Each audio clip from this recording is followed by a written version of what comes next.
2시간 전에 마감한 트레이더가 생생하게 전하는 글로벌 마켓 리뷰 델타1입니다.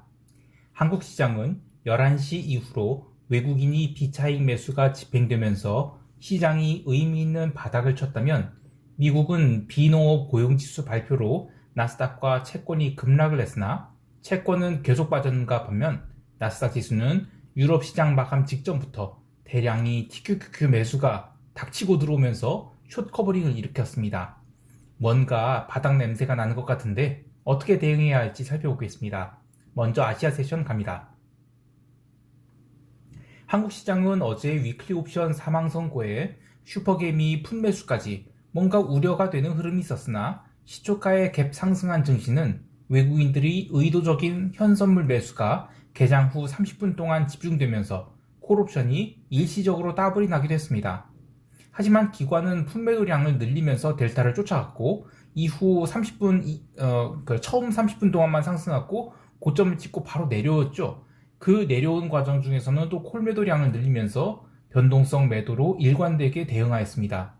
이렇게 하루 종일 오늘도 양매도장이었다고 할 수 있지만 오늘은 현물 시장에서 중요한 흐름이 나타났는데요. 바로 외국인이 비차익 매수죠. 우선 작년 한 해와 올해 1월의 특징이 이 중화권 증시가 글로벌 증시 대비 극심한 저평가를 보였어요.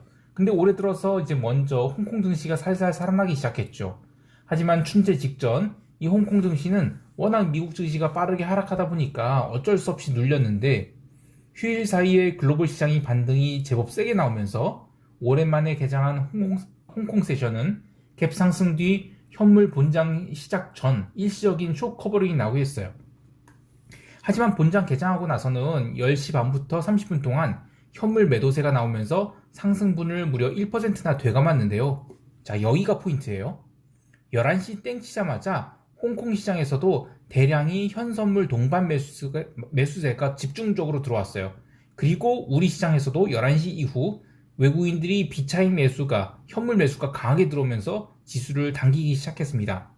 물론 홍콩 시장이 가장 강하게 움직였고 우리 시장은 기관이 거친 양매도 때문에 오후 1시까지는 계속 껌딱지를 붙였으나 오후 1시 이후로 비차익 매수에 가속도가 붙자 시장은 상승을 재개했고 오후 2시부터는 외국인이 선물을 2,000원 넘게 순매수하면서 지수를 끌어당겼습니다. 물론 현물 동시효과가 끝나자마자 외국인들은 장중 3,000원까지 담았던 선물 매수를 싹 털어버리는 그런 얍삽한 모습을 보이긴 했지만 현물만큼은 끝까지 순매수를 했다는 점이 특징입니다.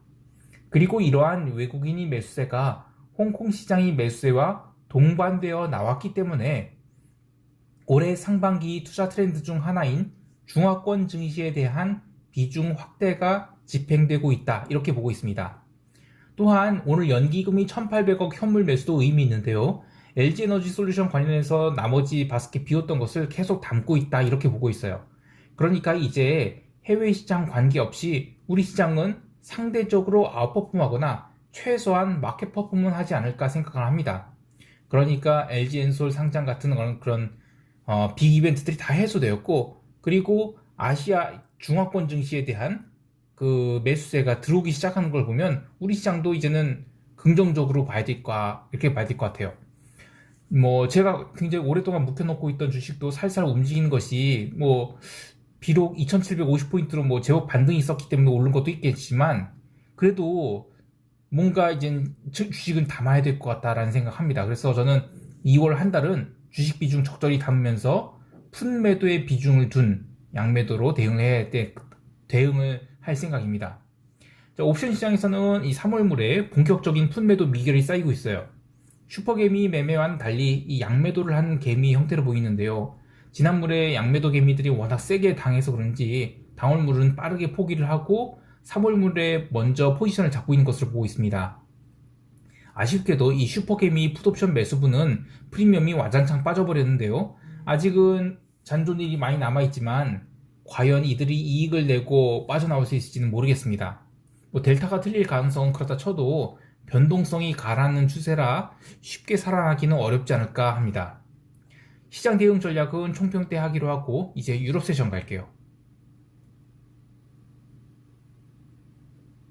유럽 증시는 어제에 이어 또 눌림이 있었습니다. 하지만 유럽 지수 선물의 패턴은 미국 지수 선물이 패턴과는 좀 다르게 나타났는데요. 사실 이 부분은 조금 의문부호가 있어요.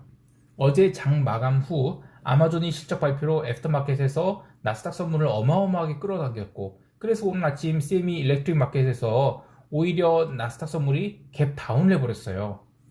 물론 이제 큰 폭의 갭 다운은 아니지만 어쨌든 그렇게 나스닥 선물은 아시아 세션에서 홍콩이 그렇게 강세를 보이는데도 불구하고 별다른 움직임 나타나지 않았는데, 그런데 홍콩 강세 때 독일 지수 선물을 포함한 이 유로스탁스 선물은 아시아 세션 후반에 그 홍콩 증시 3% 오를 때 연동돼서 제법 높은 상승을 했습니다. 그래서 이 부분이 왜 나스닥은 못 따라갔을까 하는 것과, 그리고 유럽은 왜 따라갔을까, 이게 좀 차이가 있는데요. 그런데 이제 본장 개장하고 나서 유럽 증시 바로 매도가 쏟아지면서 지수를 누르기 시작합니다. 그때 나스닥 선물도 같이 내리기 시작해요. 그러니까 나스닥은 오를 때는 못 오르고 내릴 때는 같이 내린 거예요. 그래서 이제 계속 하락을 하는데 프랑크푸르트 점심시간 될 때까지 거의 뭐 유럽도 스트레이트로 밀려서 눌러요. 밀어서 눌려버렸습니다. 유럽 증시 하락 배경은 역시 유로화 강세 때문이라고 할 수 있겠는데, 어제 라가르데 기자회견 이후로 그 도이치뱅크부터 시작해서 이제 주요 IB들이 야 유로존도 이제 긴축하네 그러면서 이 본격적으로 바이콜을 날리기 시작했어요. 유로화 바이콜을요. 문제는 오늘이 유로 달러 통화옵션 만기일인데, 어제 그렇게 유로화 콜옵션을 폭발시켰다면 오늘 유럽 세션에서는 콜 매도자들을 완전 지옥으로 보낼 정도로 올라왔어요. 뭐 120배, 150배 이런 살벌한 감마 폭발이 있었어요. 하지만 마찬가지로 프랑크푸르트 점심시간 되자 유로화는 그 1.14925까지 올라갔던 것을 살살살살 차익 실현 나오기 시작해서 밀리기 시작을 했는데, 결정타는 미국 비농업 고용자수 발표였죠. 고용지수. 그 엊그제 ADP 고용 보고서는 쇼크가 나왔는데, 반대로 이번에는 울트라 서프라이즈가 나옵니다. 46만 7천 건이 나오면서 갑자기 달러가 살아났어요. 그러면서 유로화가 이제 그 콜옵션이 완전 박살나기 시작했죠. 그렇게 그 통화옵션 만기가 될 때까지 외곽역 콜옵션을 한 방에 휴지로 만들어버리면서 탐욕적인 투기꾼들을 응징하게 됩니다. 이 미국 비농업 고용지수 발표에 대한 시장의 반응에 대해서 애널리스트의 생각이 아닌 트레이더의 생각을 좀 이야기를 해볼게요. 먼저 미국 장단기 채권이 모두 강력하게 부러집니다. 특히 단기 채권이 강하게 부러졌는데, 그러면서 유럽 채권도 또 부러졌어요. 그런데 골드는 1815달러까지 상승했던 게 한 방에 1792달러까지 밀렸어요. 그런데 거기서부터 꾸준히 상승해서 1808달러까지 회복을 하게 됩니다. 여기서 느낄 수 있는 게 있어요. 채권 시장의 흐름과 골드의 흐름이 다르게 나타나는 것이죠. 이게 트레이더한테 어떤 의미를 지니게 되냐면요, 올해 1월까지는, 그러니까 작년도 그렇고 해서 유로화가 유난히 안정세를 보였어요. 그래서 유로화의 강세 여부가 상품 시장에는 그닥 영향을 미치지 않았죠. 원래 달러 약세가 나오면 상품 시장이 강하게 마련인데, 특히 산업금속이 아닌 이 귀금속의 경우가 달러 약세에 반응을 했습니다. 근데 그런 관점에서 헤지가 작년까지만 해도 야 비트코인이 시대가 왔으니까 골드로 달러 약세를 해지한다, 이런 건 안 먹힌다, 이런 얘기가 많이 돌았거든요. 그러면서 아니다, 이거는 골드는 채권 시장의 움직임, 그러니까 채권 금리 상승이 골드를 함께 누른다, 뭐 이런 식으로 논리가 있었어요. 그런데 이 고리가 이제 끊길 것 같아요. 그러니까 유로화의 강약에 따라서 유로화의 강약에 따라, 그러니까 유로가 강세를 보이면 이제는 골도 강세를 보일 것 같다, 이런 것입니다. 이 퀀트 트레이더라면 작년까지 쓰던 팩터들이 이제 오류가 나기 시작할 것 같은데요. 제가 퀀트 트레이더들을 별로 안 좋아하는 이유가 그 시대에 맞는 트레이딩 경향을 계속 끊임없이 바뀌는데 이걸 쉽게 팔로우하지 못하는 거예요. 과거에 이랬으니까 이럴 것이다 라는 논리가 이 트레이딩을 하다 보면 뭔가 바뀌는데 이런 느낌이 팍 오는 거, 요런 거는 이 늑수구레한 영감 트레이더들이 제일 먼저 냄새를 맡죠. 물론 손가락은 느리지만. 자, 이야기가 길어졌는데 정리를 하면, 미국 논팜 발표에 유로화가 일시적으로 눌린 것은 통화 옵션을 죽이기 위한 일시적인 흐름이었고, 기존 추세, 그러니까 채권 약세, 유로화 강세, 상품 시장 강세, 이것은 여전했다라고 할 수 있겠습니다. 자, 그런데 이런 질문도 있을 것 같아요. 아니, 상품 시장 강세는 그렇다 치는데 왜 오늘 오지달러나 루니 같은 이 커머디티 통화들은 왜 마이너스 0.8%대 하락을 했을까, 이겁니다. 사실 이 부분에 대해서는 저도 좀 의문이 있긴 해요. 하지만 마찬가지로 통화 옵션 만기라는 것을 감안한다면 이들이 하락은 좀 자연스러운 조정이 아닐까 생각을 합니다. 만약 다음 주에도 이들 커머디티 통화들을 누른다면 커머디티가 지속적으로 강세를 보일 수 있을까에 대해서는 고민을 좀 해봐야 될 것 같아요. 하지만 전체 흐름에서의 그 비달러의 추세적 강세 전환을 본다면 커머디티 통화의 롱 관점은 나쁘지 않아 보입니다. 마지막으로 구리와 기름을 볼 텐데요. 구리는 장중 내내 증시 리스크 선호도에 따라서 베타 1으로 움직였다고 봐도 과언이 아니고요. 그리고 기름은 어제 이어서 아시아 세션과 유럽 세션에서 또 오버슈팅을 했어요. 그래서 텍사스 기름은 무려 92달러를 넘어서기도 했습니다. 재밌는 것은 이 3월물 텍사스 기름이 4월물 텍사스 기름보다 무려 2달러 넘게 비쌉니다. 이렇게 근월물이 차월물보다 비싼 현상은 원래 당연한 거예요. 이게 당연히 코스트 오브 캐리가 마이너스이기 때문에 그렇습니다. 그런데 그래봤자 이제 보통 0.5달러 선에서 움직이거든요. 근데 이번에는 오늘 종가는 좀 1.8달러까지 밀렸지만 장중에 2.23달러까지 벌어졌습니다. 작년 10월에 있었던 인플레이션 이슈 때 근월물, 차월물 스프레드가 1.35달러까지 벌어진 것을 놓고도 야 이거 엄청난 백오데이션이다 했는데 이번에는 그걸 다 돌파한 것이니까 이번 3월물 기름 시장에 얼마나 많은 매수 투기꾼들이 붙어있는지 알 수 있어요. 전쟁에 대한 그 리스크 프리미엄이 한 5달러 정도 붙어있다고 하고 거기에 유로와 강세 프리미엄까지 붙기 시작을 했으니까 그리고 날씨 이슈도 있고요. 그러니까 2주 정도 남게 남은 이 3월물 기름은 웬만하면 매도를 보면 안 될 것 같아요. 자, 이제 미국 세션 갈게요. 미국 증시 이야기를 하기에 앞서 저는 어제 정말 좋은 가격에 나스닥 선물을 매수를 해서 아시아 세션에서 일부 이익 실현을 하고 그리고 이젠 미국 비노 고용자 수 발표를 기다려야 되겠다, 고용지수를 기다려야 되겠다 생각을 했는데 이 유럽 세션에서 증시가 솔솔 밀리니까 나스닥 선물도 같이 밀려요. 해도 너무 과하게 밀리는 것이었습니다. 어제 절대로 깨면 안 된다고 생각했던 자리인 14,530선을 일시적으로 깨는데 참 당황스러웠죠. 아마 아시아 세션에서 이익 실현하지 않았다면 참 머리 아플 뻔했습니다. 이 하락이 어떤 의미인가 하면 아마존이 애프터마켓에서 상승한 시총만큼을 다른 종목에서는 다 깠다는 얘기예요. 그렇게 CTA들에 의해서 눌림이 나오고 나서 잠깐 반등을 했다가 미국 고용지표를 기다렸는데 고용지표가 서프라이즈로 나면서 미 국채 하락과 함께 나스닥 선물이 아주 강하게 밀려버립니다. 그렇지 않아도 아시아 세션에서 내려온 폭이 1.5%가 좀 넘는데 그걸 또 까갖고 마이너스 2.98까지 밀렸으니까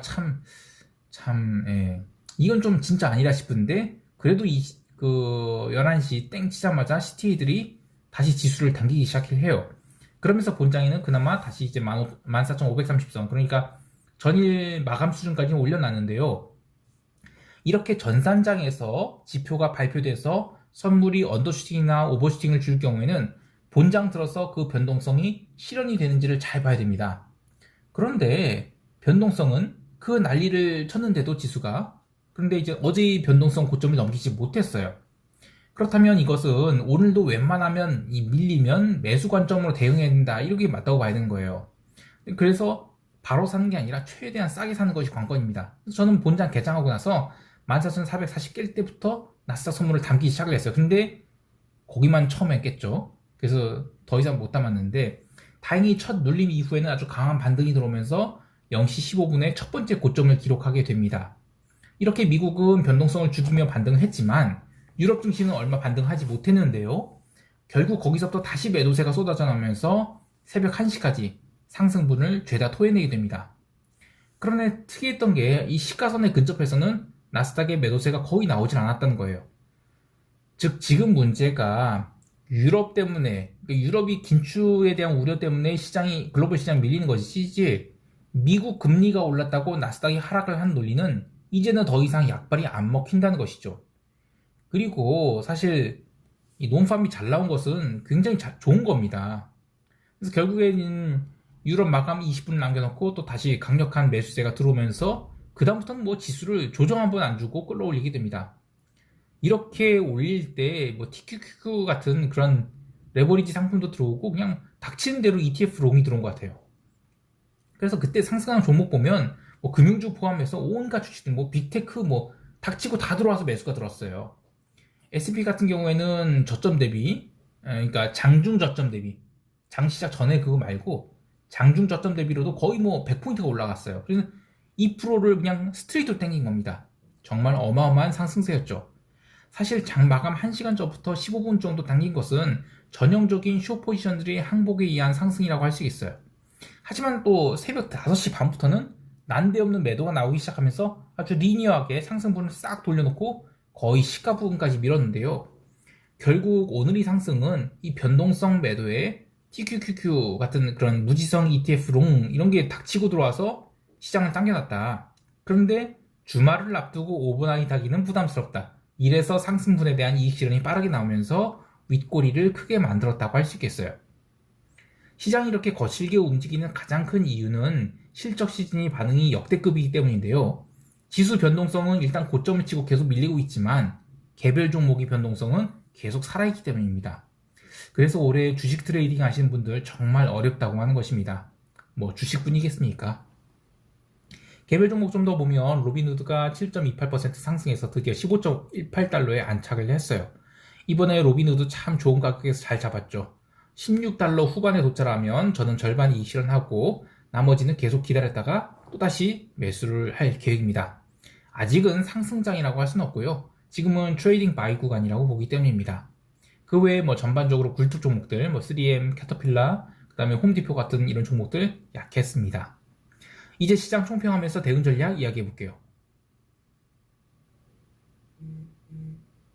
우선 작년은 채권시장 변동성이 살아난다면 올해는 통화시장 변동성이 클 것이라는 생각을 연초에 했었는데 이 관점 계속 유지합니다.